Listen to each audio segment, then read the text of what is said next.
d'avancée et de progrès sous les orientations de Sa Majesté Mohamed VI.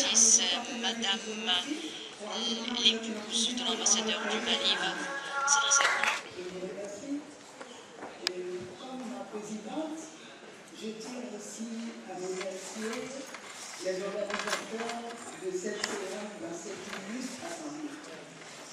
Alors, le club diplomatique, qu'est-ce que c'est? Le club diplomatique, c'est une association qui regroupe les épouses de tous les ambassadeurs accrédités au Maroc.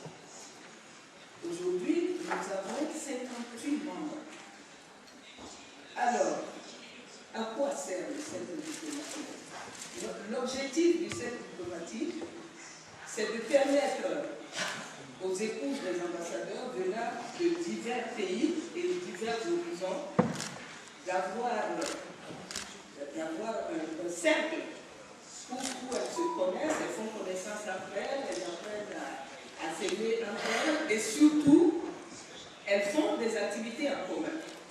L'objectif premier de ces activités, c'est de collecter des fonds et de financer les associations et les ONG qui s'occupent des nécessiteux.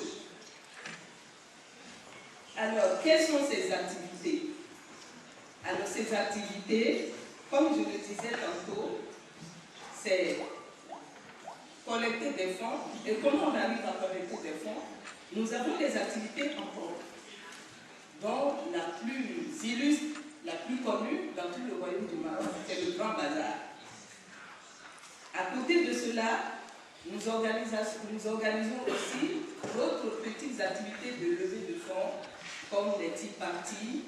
Et bientôt, je vous l'annonce en plénière ici, bientôt vous aurez droit à la course pour la paix. Et c'est le lieu aussi de vous inviter tous et de faire connaître cet événement à venir au mois prochain, à faire connaître cet événement et y participer massivement.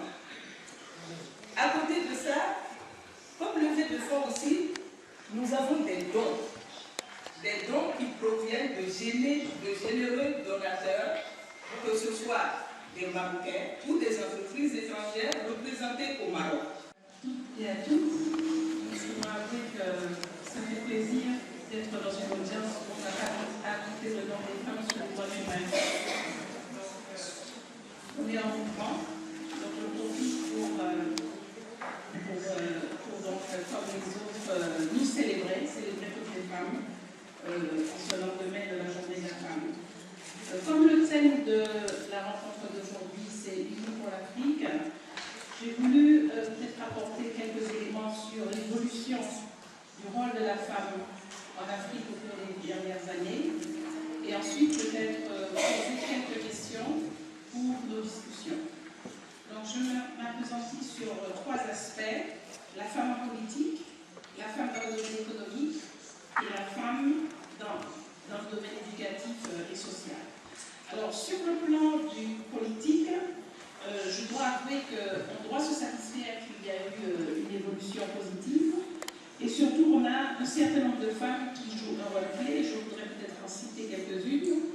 La première, puisqu'on parle de l'Afrique, on a vu la première femme présidente en Afrique, Madame Ellen Johnson-Sirleaf, qui en plus a été l'obéiste de la paix pour les efforts qu'elle a fait pour reconstruire la paix au Libéria. Et je veux aussi souligner ses efforts pour traiter un problème très difficile dans la région africaine qui était celui de l'Ebola il y a 2 années.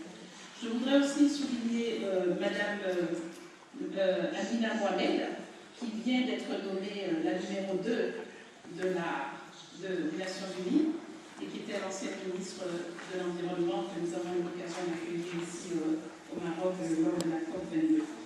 Donc, il y a des personnalités, mais mieux, puisque nous sommes donc au sein du Parlement marocain, peut-être faut-il se rappeler les chiffres, le niveau de participation des femmes dans les parlements. Alors, au plan mondial, il faut savoir que ce n'est que 22% des femmes qui participent au Parlement. Et on doit se réjouir qu'en Afrique, il y a 19 pays pour lesquels le taux de participation des femmes est supérieur à cette moyenne. Donc il y a des choses qui se passent. Et je voudrais citer en particulier un pays, je crois que tout le monde fait référence, le Rwanda, où on a 50% des femmes au Parlement. Je voudrais également citer le Sénégal, l'Afrique du Sud, et la Namibie, pour lesquelles on a 40% de femmes qui sont au Parlement. Puisque nous sommes au Maghreb, quelle est la situation chez nous? Mais je crois que c'est pas trop mal, c'est pas aussi bien, mais c'est pas trop mal. On a 31% de femmes qui sont au Parlement tunisien, et ici au Maroc, on a 20%. Donc on peut encore mieux faire chez nous ici. Mais ce qu'il est important de dire, c'est bon, quel est l'impact de la participation des femmes au Parlement? D'abord, l'invité de l'Afrique de l'Europe, celui que vous adressez les sincères remerciements au nom de notre pays, le Niger, au nom de mon président du parti, le mouvement patriotique nigérien, et au nom de ma délégation qui m'accompagne et ici présente, pour d'abord cette invitation et pour je crois que l'attention que ma délégation et moi nous avez appelé dans notre séjour. C'est avec un réel plaisir que je m'associe à cette célébration de la Journée internationale de la femme. D'abord, à louer cette bonne initiative du parti d'authenticité et de modernité. Ensuite, réjouir grand retour du royaume marocain au sein de l'Union africaine, réalisant ainsi la vocation de notre pays à être une locomotive du continent. Permettez-moi alors de saisir cette opportunité pour souhaiter à toutes les femmes ici présentes et à toutes les femmes africaines une joyeuse fête du 8 mars.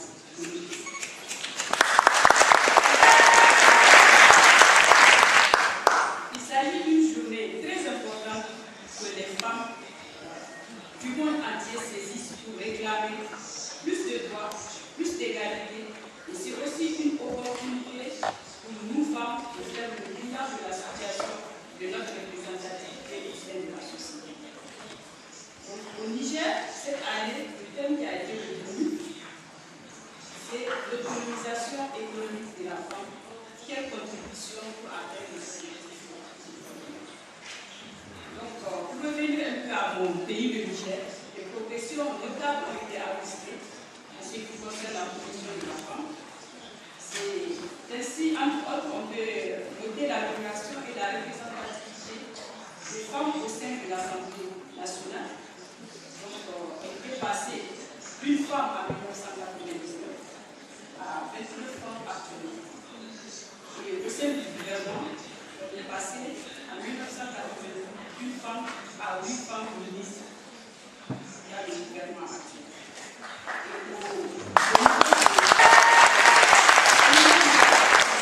Les femmes sont considérées parce qu'on a des femmes élues localement. Actuellement, nous avons 630 femmes au sein de la municipalité. Donc, c'est vrai, des efforts restent à faire, mais avec l'engagement qu'on a, toutes les femmes du monde, on est vraiment à faire. Donc, et le thème actuellement qui est du forum, intitulé L'unité africaine, je pense, je trouve que c'est un thème d'actualité très pertinent. Et j'avoue que d'ici la sortie de ce forum, nous allons avoir des conclusions concrètes importantes qui vont nous permettre d'améliorer les conditions des femmes africaines, en particulier, et puis des femmes internationales en général. Vive les femmes africaines.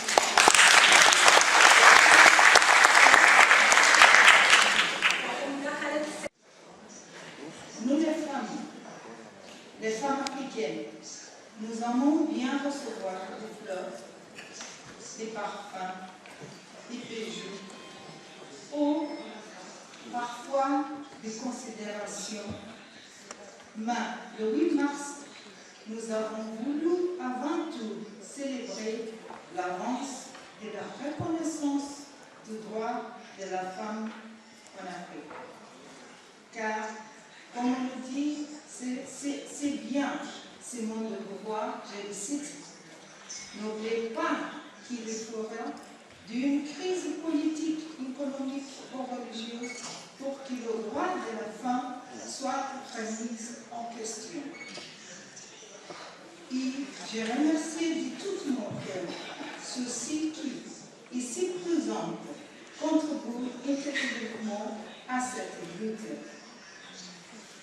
En mon avis, le meilleur moyen pour avancer sur le combat et l'éducation doit permettre à chacune d'être nous de la vie active, tout socialement, tout politiquement et économiquement.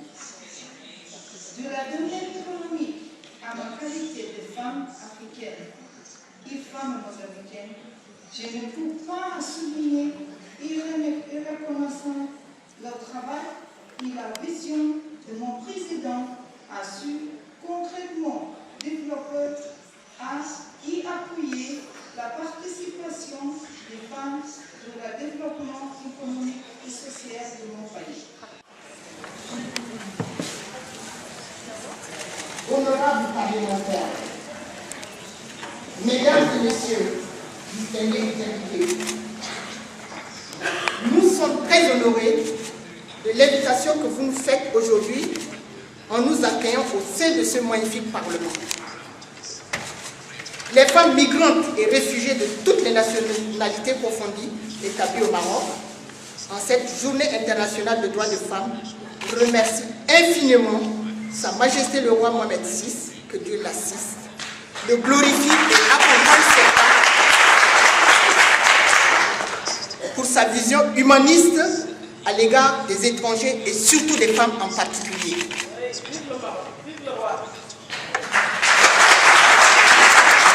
Nos remerciements vont vers Mme Ayad Boufresh, vice-présidente de la Chambre des représentants, qui a eu l'honneur de nous inviter.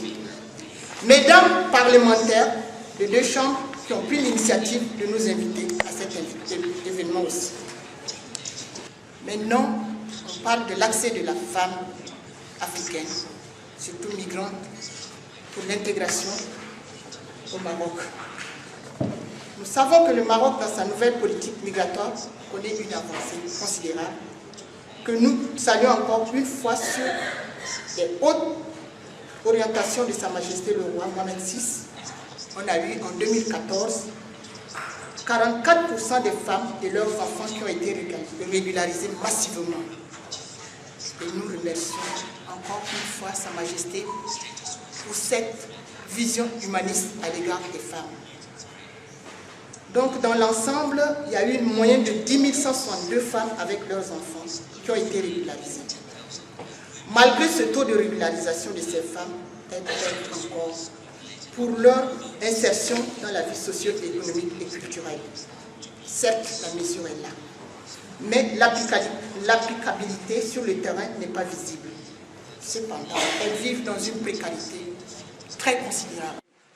En ces jours mémorables où nous commémorons la Journée internationale des droits des femmes, célébrée chaque 8 mars de l'année, il m'est un agréable plaisir de remercier de prime abord les organisateurs de cette rencontre d'aujourd'hui, notamment Mme Ayad Boufresh, vice-présidente de la Chambre des représentants, Monsieur le secrétaire général Elias Elomari, secrétaire général de PAM, Parti Authenticité et Modernité, Monsieur Aziz Benazouz, président du groupe parlementaire à la Chambre des conseillers, toutes les femmes parlementaires de deux chambres de parlement, ainsi que tous ceux de près ou de loin, ont contribué à l'organisation et à la réussite de cette grande messe de la femme. Au nom de l'Organisation démocratique du travail, ODT en sigle, une centrale syndicale marocaine, la seule qui a accepté volontiers d'intégrer les migrants à son sein pour leur donner une visibilité sur la sphère marocaine et leur assurer une meilleure insertion dans leur société d'accueil. Au nom de l'Organisation démocratique des travailleurs immigrés au Maroc, que je représente comme étant secrétaire général, le premier syndicat des travailleurs immigrés au Maroc, créé en 2012 sous l'égide de l'Organisation démocratique du travail ODT, dans le but de défendre et protéger les intérêts sociaux, culturels, économiques, moraux et professionnels de tous les travailleurs migrants avec ou sans papier au Maroc.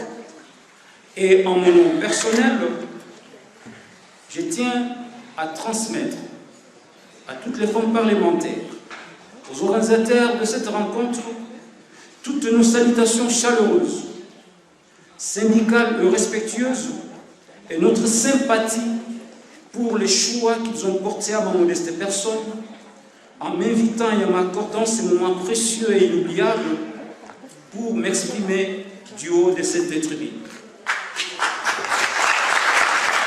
Depuis son investiture à la magistrature suprême, Sa Majesté le roi Mohamed VI a effectué plus de 46 visites en Afrique, dans différents pays au cours desquels plus d'1 millier d'accords bilatéraux dans différents domaines de coopération du secteur public et privé ont été conclus pour un renforcement de cette coopération sud-sud afin de bâtir une Afrique prospère, car elle est le continent d'avenir.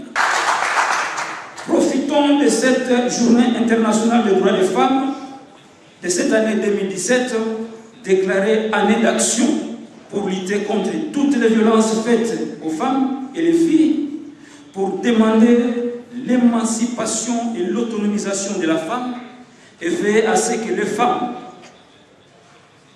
en général, et les femmes migrantes en particulier, puissent avoir accès à la justice et aux réparations. Les beaux discours et les incarnations ne suffisent pas, mais le respect des droits fondamentaux doivent primer, car la femme, pour nous, représente le berceau de l'humanité, et à laquelle nous disons aujourd'hui « Bonne fête, maman ». Vive Sa Majesté le roi Mohamed VI, vive le Maroc, vive la solidarité africaine, vive les femmes. Je vous remercie de votre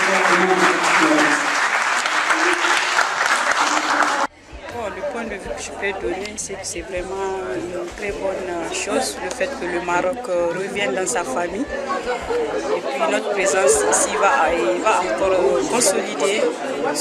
C'était un acquis, il va encore plus le consolider. Et je suis sûre qu'ensemble, on pourra faire beaucoup de choses pour l'Afrique. Mais vous avez parlé de création du réseau de femmes parlementaires. Est-ce que ça existe déjà ou c'est en cours d'être créé? Le réseau, ça existe déjà. C'est la présidente actuellement qui a parlé. Donc le réseau existe déjà.